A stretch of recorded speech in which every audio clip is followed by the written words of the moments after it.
James Anderson says he and Stuart Broad still have more to give. James Anderson turned in a game-changing solo performance on day one of the first test in Barbados but remains convinced there is plenty of life in his partnership with Stuart Broad. Anderson was in exemplary form as he dragged England back into contention against the West Indies, taking 4 wickets in the evening session as the hosts slipped from 174 for 3 to 264 for 8.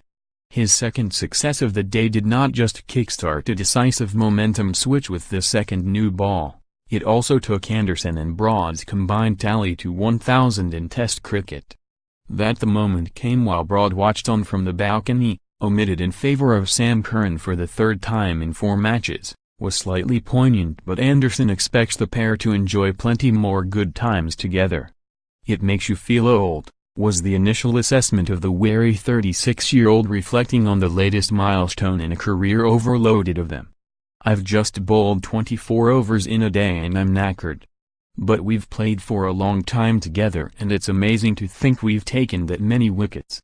It's shame that Stuart wasn't out there, but hopefully he'll get to go at some stage on this tour.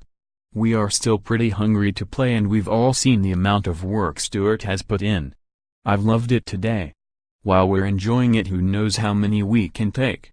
That Anderson's enduring brilliance, rather than Broad's omission, dominated discussions at stumps might have been a relief to captain Joe Root and head coach Trevor Bayliss. Had Shai Hope or Roston Chase turned their half-centuries into something more substantial, hard questions would surely have been posed, particularly with the host choosing all 4 front-line seamers. Of course it causes conversation, it's a massive decision, reflected Anderson. You've got one guy who's played 124 tests, but you have a really talented all-rounder, in Curran, and in that respect it shows how strong our squad is. There will be difficult decisions as this team improves. It's tough for Joe, but that's why he gets paid the big bucks. The Windies will rely on the ebullient Guyanese Shimron Hetmyer to add more vital runs on day 2. The 22-year-old resuming on 56 after Joseph Butler dropped him off Anderson with just 3 to his name. Whether or not he succeeds, Chase thinks his side might already be in a reasonable position on a pitch he expects to deteriorate. "I think it's a good score. The wicket was doing a bit at the end, so we'll see how it plays in the coming days," he said.